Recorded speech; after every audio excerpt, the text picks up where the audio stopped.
Capítulo 10. Terreno. Quando os soldados rasos são muito mais fortes que seus oficiais, o resultado é insubordinação. Caso contrário, os oficiais são fortes e suas tropas são fracas. O resultado é colapso. Sun Tzu disse: a superfície da Terra apresenta uma infinidade de lugares. Deves fugir de alguns e buscar outros. Todavia, deves conhecer bem todos eles.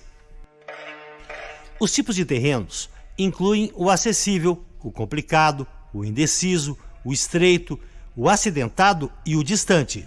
O primeiro terreno citado, o acessível, é aquele em que ambos os exércitos podem se aproximar livremente, portanto, levará vantagem aquele que primeiro ocupar um nível mais alto do lado ensolarado e tiver estabelecido linhas de abastecimento adequadas.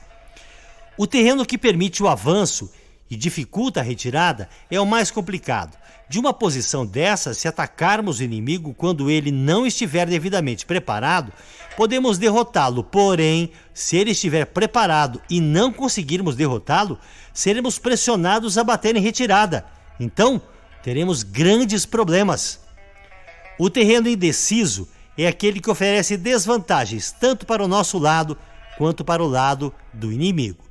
Nesse terreno, mesmo que o inimigo tente nos atrair, é prudente abandonar a posição e recuar, atraindo por sua vez o inimigo. Então, quando parte de seu exército tiver saído, poderemos atacar com vantagem.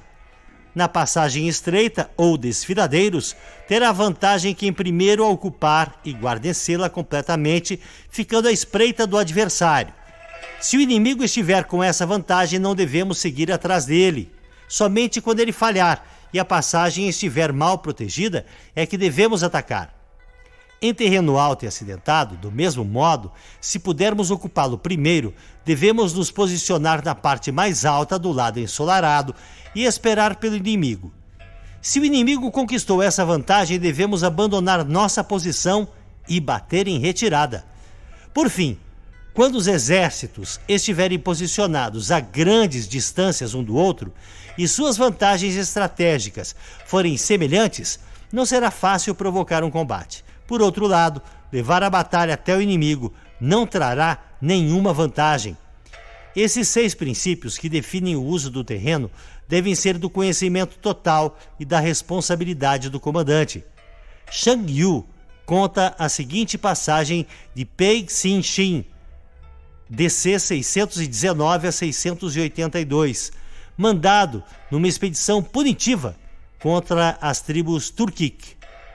Ao crepúsculo, como de costume, montou seu acampamento, fortificando-o posteriormente com paliçada e fosso, quando de repente determinou que o exército mudasse as instalações para uma colina próxima.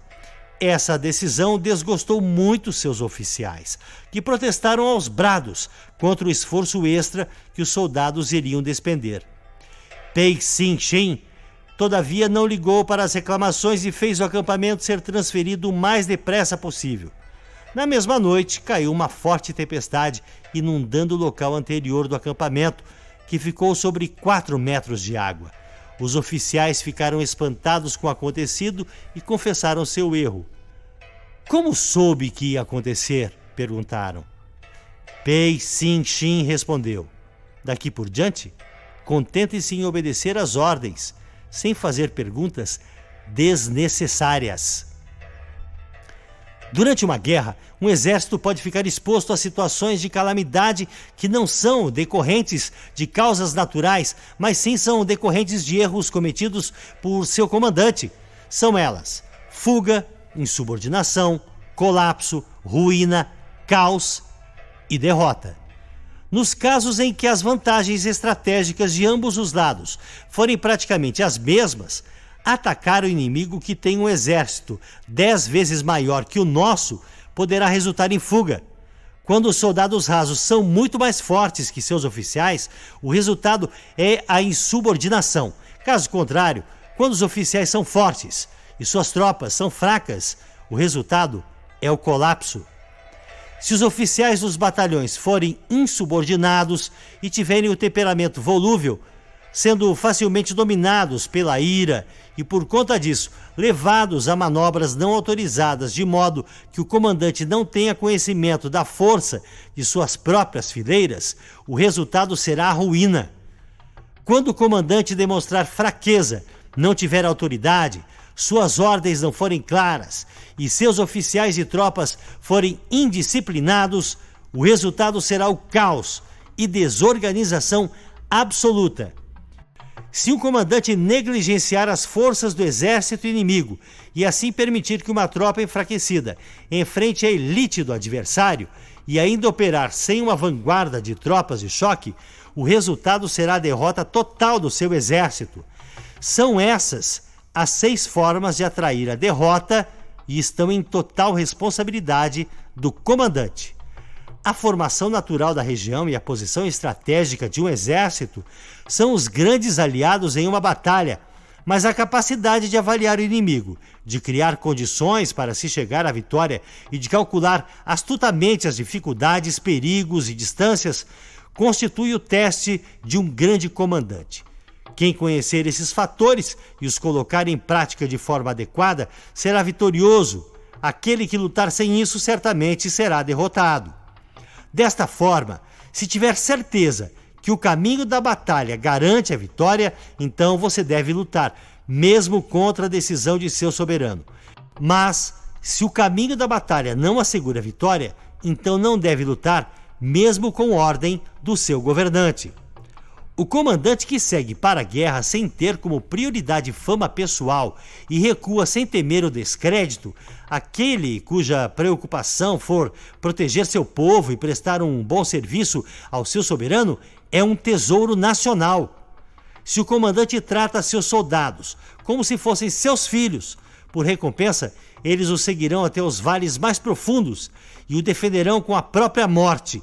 Porém, se o comandante for generoso, mas incapaz de fazer valer sua autoridade, seus soldados serão como crianças mimadas e ficarão inúteis. Se soubermos que nossas tropas estão prontas para atacar, mas ignorarmos que o inimigo não está vulnerável, chegaremos apenas a meio caminho da vitória. Saber que o inimigo está vulnerável, mas ignorar se nossas tropas podem atacar para vencer, reduzem à metade nossas chances de vitória. Saber que o inimigo está vulnerável e que nossas tropas estão prontas para atacar e vencer, e ainda assim ignorarmos que o terreno não nos favorece, novamente reduz nossas chances de vitória. Portanto, quando o soldado experiente se mover, nunca ficará desorientado, e quando partir para a ação, não encontrará limites. Por isso se diz: se você conhece o inimigo e a si mesmo, a vitória não estará em risco. Se você conhece o terreno e as condições naturais, a vitória poderá ser completa.